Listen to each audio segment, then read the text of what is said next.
And thank you very much for selecting this important topic. Minister, you're welcome to the House. Minister, Ireland has always played a part in the international peace and stability missions. The Department of Foreign Affairs currently has 11 Irish mission members seconded to the Organisation for Security and Cooperation in Europe as part of the Special Monitoring Mission into the Ukraine. They have been on this mission for the last 7 years. The 11 secondees receive no remuneration from the state. Instead, they are paid a board and living allowance directly from the OSCE. There are a number of problems with this, Minister. Firstly, Ireland has the distinction of being the only state which does not pay its secondees in the Ukraine. For example, UK members are paid a salary on top of their board and living allowance. For the past 7 years, Irish secondees have been paid no salary and therefore no PRSI contributions.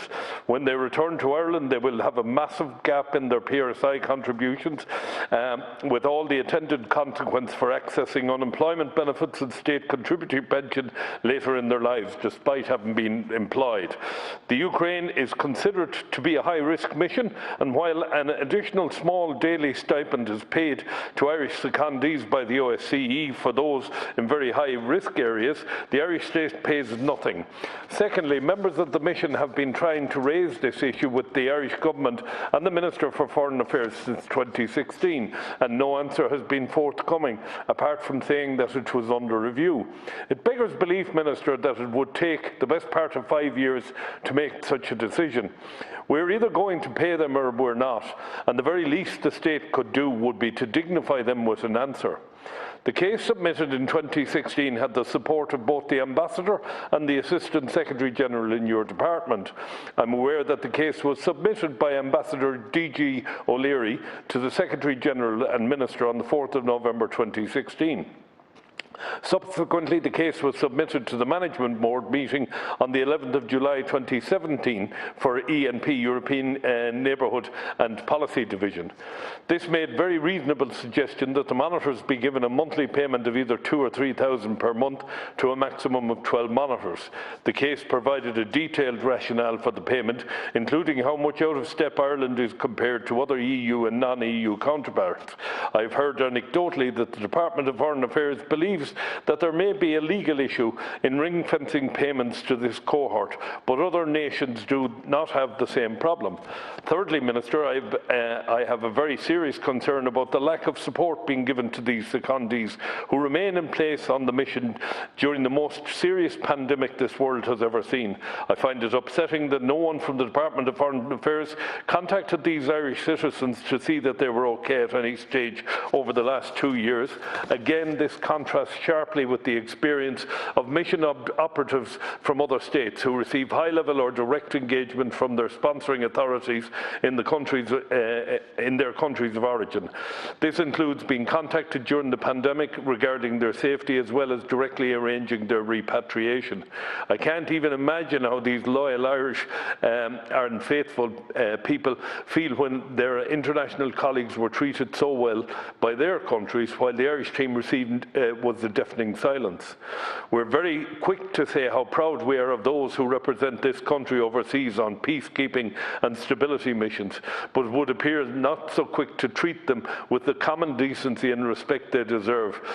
We should, as a nation, be ashamed. I hope that you have some good news today, Minister, and that you will take what I have said on board. Thank you very much. Good, Seanad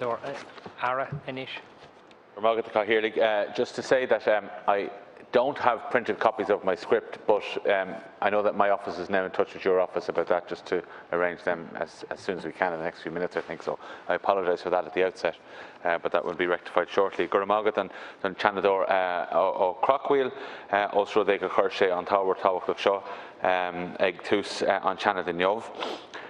The issue of any possible remuneration or benefits for those Irish citizens working for the OSCE Special Monitoring Mission to Ukraine is under review by the Department of Foreign Affairs, and I expect that a conclusion will be reached this year.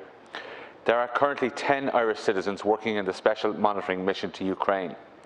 Ireland contributes directly to the OSCE and the OSCE Special Monitoring Mission budgets, but like many OSCE participating states, we don't offer additional payment packages to Irish citizens directly recruited and employed by the OSCE. So Irish citizens can apply for two categories of OSCE positions. Contracted positions offer salaries and other allowances and benefits that are similar to those offered under the United Nations Common System. The other category of posts includes payments from the OSCE of a boarding and lodging allowance, currently €125 a day, and a package of life and disability insurance. The employment is limited to the duration of the mission mandate and is renewed formally every year. Some Special Monitoring Mission members, those serving in Donetsk and Luhansk Oblats, also receive an additional €30 in hazard pay. The OSCE covers the cost of travel from Vienna to field missions and travel expenses for a return trip home once per year. The recruitment process is handled by the OSCE, and Irish citizens have a clear choice of applying for contracted jobs or for positions that provide a less comprehensive package of allowances. For those Irish citizens interested in working overseas, the Department and the EU job system provide many opportunities and a variety of potential positions. The Department itself runs a rapid response corps roster of highly skilled professionals deployed at short notice to humanitarian emergencies for a period of 3 to 6 months. The Department also deploys Irish citizens to the European Union Common Security and Defence Policy missions. Those positions are remunerated with a stipend, provided with an allowance for living costs, and reimbursed for a number of expenses. Irish citizens applying for positions with the Special Monitoring Mission to Ukraine, or indeed any other positions within the OSCE, have all the conditions of employment outlined prior to the application process. The rules are transparent, and the Department, when approached, is very clear about the lack of remuneration or allowances from the Department of Foreign Affairs.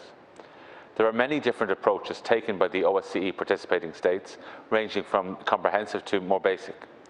The majority of states pay nothing in addition to their citizens working for the OSCE, so there's no common approach from EU member states on this issue. Nonetheless, the Department is once again considering the possible ways of providing additional benefits to Irish citizens working for the OSCE Special Monitoring Mission to Ukraine, and will make a decision on this in the coming months.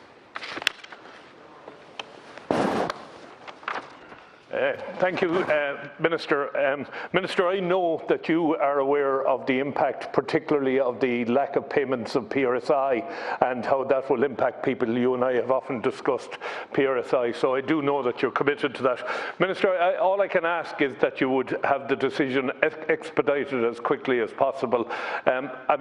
I understand that people know what they're getting into when they sign up for these jobs, but they don't realise sometimes the full impact that it's going to have on their future lives, particularly in areas like PRSI. So I know that you've given a commitment today to see to it that a decision will be made, and I appreciate your time on it, and I thank you for coming to the House. And you might contact my office when you do know that a decision has been made. Thank you very much. Thank you, Cathaoirleach. Thank you very much, Senator Craughwell. Minister? Just to conclude, look, the Department and me personally have huge respect for Irish citizens working in various institutions around the world, and indeed a number of the affected people were in touch directly with me after my appointment as Minister for European Affairs. And this month I also had a meeting with the OSCE Secretary General Helga Schmidt, and was quite delighted to see a number of Irish people at very, very senior levels within that organisation. So Irish people are right through that organisation, and it's a very, very important organisation with a lower profile than perhaps it should have. But you mentioned the particular mission here in Ukraine, and we see how important and dangerous that can be. So the importance of the contribution of Irish citizens is widely recognised, and the conditions of employment of these organisations vary. I clearly understand from hearing some of these individuals myself who wrote to me that the conditions of work may not be satisfactory or competitive.